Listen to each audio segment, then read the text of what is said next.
The hits. Playing all the hits. Z1035. Z1035, what's up, guys? It's Scott and Kat from the Z Morning Show with Steve Aoki. We've been waiting for you. Everyone's been waiting for you.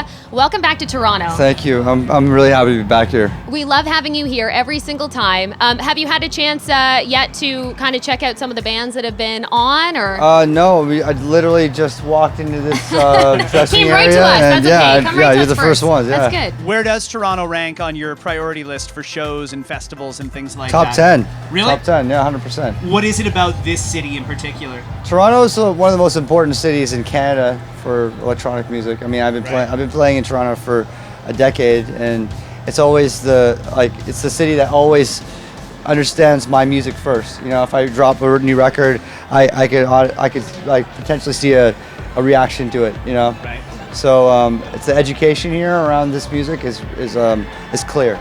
Do you at all use this as a test market, or do you have a specific area where if you want to put out new music, I'm going to try it out at this festival or in this city to see if it's the one to go with, or do you go with an instinct?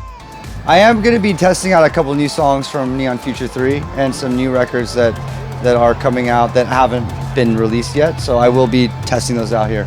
You're going to test them out in Toronto? Yeah. Oh, I love awesome. that. We are literally minutes away from you going on stage, and you're very calm. I don't know, man. If I was about to walk out there, I'd be a little jacked up right now. Oh, do you get nervous at all? Like, you have a good chill. You're good, yeah. It's kind of like, you have your swells and then you have your lulls, and like if I'm pre-gaming hard, if I'm going off too hard, I kind of blow my load early. He blows his load, everyone.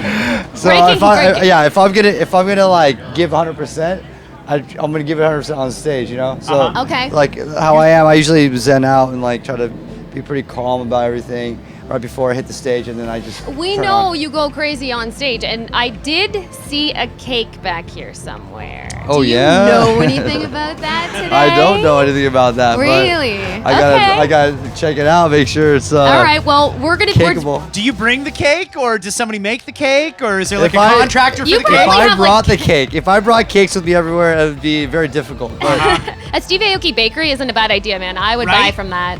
we have a 6-page cake writer just to give you Yeah. give you an Do you ever even idea. eat it?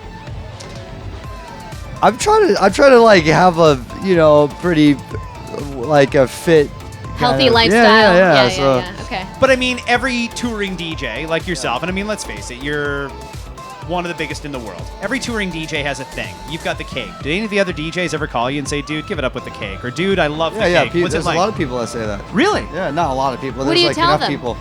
They don't really call me or tell me that. I just hear about it, Right. And I mean, I don't know. It works. I'm like when I play on stage, I'm really playing to the people in front of me. I'm not playing to the people on social media. I really care about everyone in front of me and making sure they have the best time of their life. So if they want the cake, I'm bringing the cake out. Yeah, they're just jealous, man. Don't worry about That's that. No, I mean like if someone wants, if someone's like gonna ask you a question, you want to answer it, kind of thing. It's that kind of thing. Sure. It's like if they're like, Steve, can you please cake me? And if I have a cake, I'll be like, People okay, beg for it, though. I mean, people will beg you. I know it's going to happen here.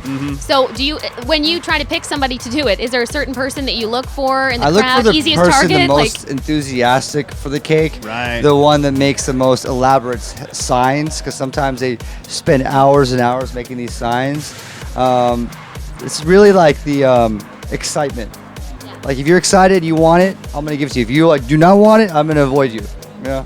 How tight-knit is this industry? I mean, amongst the guys who go and play all the festivals and things like that. Do you talk to them? Do you keep in touch with anybody, or are you just sort of... Yeah. It's very, very tight knit. It's like it feels really small, even though it's so global. But these festivals is when you really see how global it is, but how like local it can be, how like small it is, and generally speaking, we all kind of just get along with each other. So. I'll give you an example. I mean, Yellow Claw's on right now. Before that was Galantis. Later on tonight is Deadmau5. Tomorrow's Chainsmokers. I mean, I know all these people. Right. And do you Yeah, guys ever get a yeah. chance to actually hang out, or do you just sort of Yeah, cross yeah. paths in the parking lot? Well, some of them, sometimes I work on music with them in the studio, or sometimes like with Chainsmokers, I put out their very first single, Selfie, on Dimmock. We put out the following 2 singles. So I've been involved with them since the start of their musical career.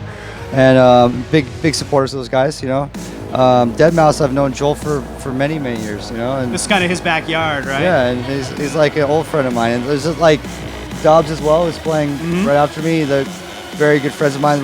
We have a song together. It's coming out on Neon Future 3 with 2 Chainz that we're going to debut as well. Nice. Good. Can't So- wait. Because you travel so much, I mean, obviously, it must, every now and again, you must miss your family, miss your friends. Do you have a group of people that you travel with, aside from obviously your management team or whoever's with you, that you love to have there with you when you're traveling, when you're going to different festivals? Or? It's my crew. It's not really like, I don't have friends that roll. They all have their own lives, jobs, pursuits, you know. So I just travel with a team that actually works with me. So, yeah. Will there be a residency anytime soon? Or are you going to settle down in one spot, or are you just going to keep touring? I have settled down in Las Vegas. I have a house there and I live there, but you know, touring hasn't really slowed down. No? And I don't intend it to slow down.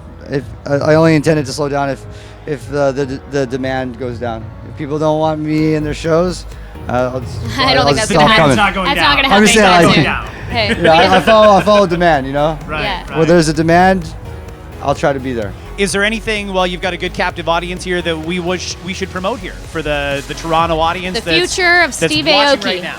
Awesome. Well, what should I promote? You can promote Whatever anything you you want. want. Music, You can a promote- show, Yeah. a business investment opportunity, Instagram Should I- account. should I Twitter sell- account. Should I sell something, like hold something up, like, hey, QVC style? Like, Nothing to promote, everybody. well, actually, you know, I mean, the most important thing to promote for me is my music, and I just released this underground house EP called Aoki, and I put out 2 singles with two Canadian producers. Tell us more. One is with Autoerotic, Okay. and he's at LA playing hard, and we have a song called ILYSM, which is I'll be playing tonight, and also a song with Sean Frank, who's here, and we're gonna debut that for the first time in Toronto, Dope Girls. Okay. So Remember those? Okay. yeah, so and the other 2 are incredible records as well, and another big song I put out this year that I'm closing my set with is called What We Started, and it's a song I did with Don Diablo, Leshan Simon, and a singer named Bully Songs, and it's our anthem. It's our anthem song. Love So it. the reason why I close out my songs. We know how busy it is here, how crazy it is. We really appreciate you taking the time to do this and Thank to you. talk to your audience in Toronto. Thanks, guys.